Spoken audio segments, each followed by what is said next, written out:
What's up YouTube, my name is Amosbro. For this video we have some updates to talk about.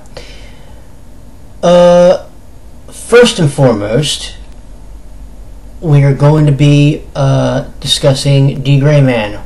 Where the hell's the review?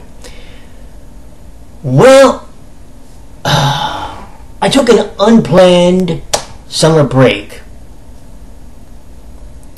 in August. And so the review ended up not coming.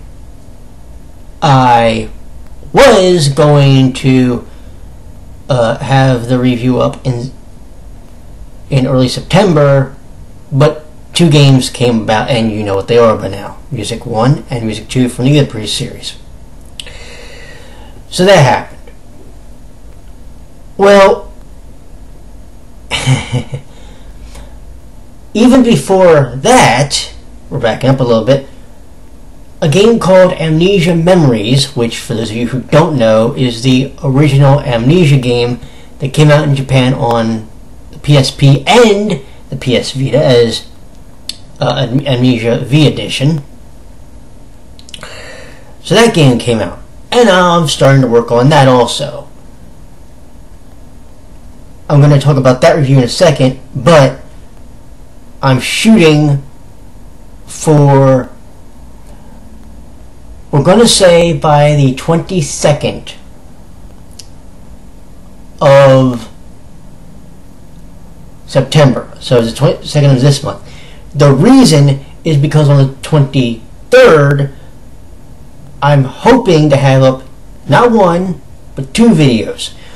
One will be the review for the first night of Destruction.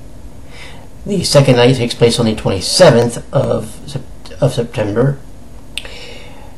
The second will be the first impressions review, or the first impressions of the new season of Diabolic Lovers, which is called More Blood.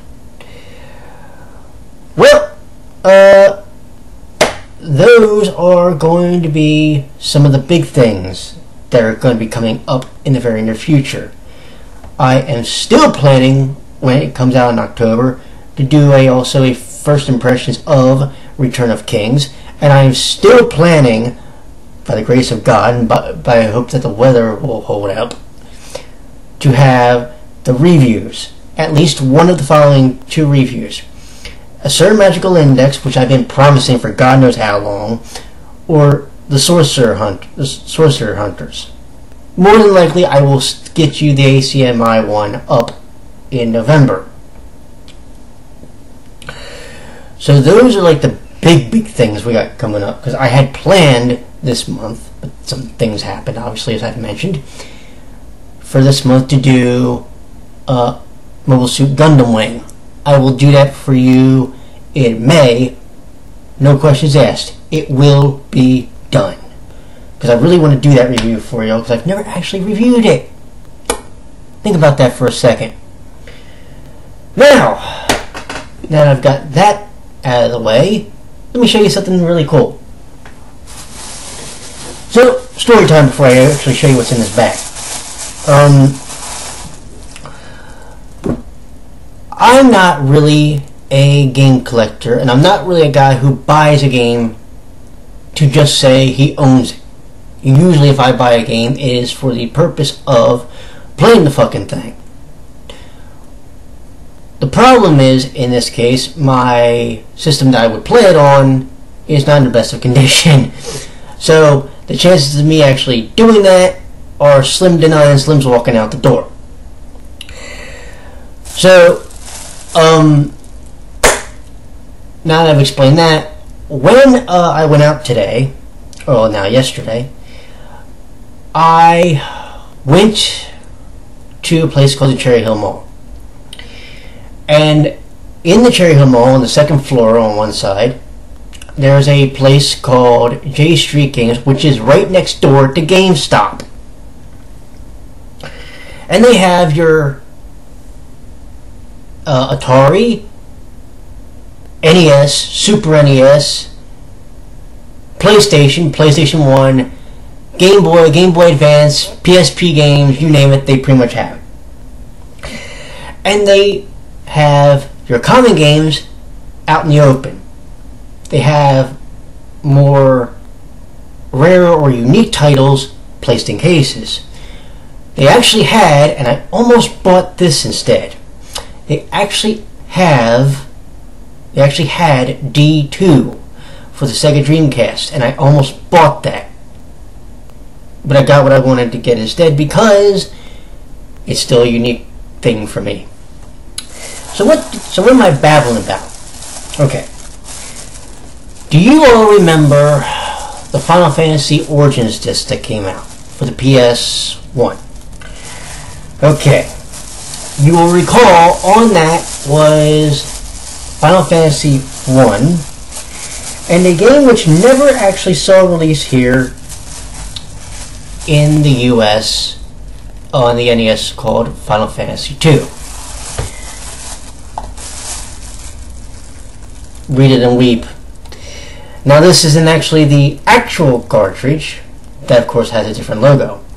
This is a reproduction cartridge for Final Fantasy 2, and this is one of the few times in gaming you will ever hear me say this. I literally bought this thing just to have it. Simply because the idea of having a reproduction or any form of a Final Fantasy 2 cartridge is pretty fucking amazing. In case you're wondering how much this thing cost me, around 30 bucks. And yes, this is a loose cartridge. For anybody who's also curious, if they were selling the Earthbound game that we got physical, it would have been around $110 or so. That's loose. They had in box, what the hell did they have? They had Ocarina of Time for the N64, $110, kids. The game that I almost bought, like I said, was D2. Do you know how much that was going to run? About $55. If I go up there in about, we'll say probably sometime maybe after New Year's or whatever, and they still have it, I am buying it, no questions asked. I want that game so bad because I was a huge fan of the original D game that came out for the Sega Saturn. So I seriously want that. They had a couple games that I actually wanted. They had what the fuck was it? They had like Ball 2. You know how much they were charging for that bad boy? Like $200 some odd, like $250. No, I'm not kidding. They also had a boxed Faxanadu and a boxed Tetris 2, believe it or not. So in a couple months when I go back up there, I'm going to see what other oddities tickle my fancy and maybe pick one or two up, depending on how expensive they are. Put it away. If I can get another reproduction cartridge or maybe two, I'm good. But yeah, my friends, that is your update for the channel. So we're going to have hopefully by the time we get ready for all the other stuff, we're going to have a D. Gray Man review. We're going to have a first impressions for Diabolic Lovers More Blood. We're going to hopefully have a review for both Nights of Destruction. We're going to have first impressions for K Return of Kings.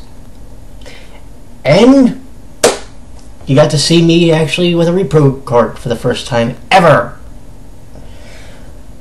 And if I can, like I said, if I can keep getting them as cheap as I did, I may get some more in the future. So, you take care. I will talk to you all later. Have a good one. Bye-bye.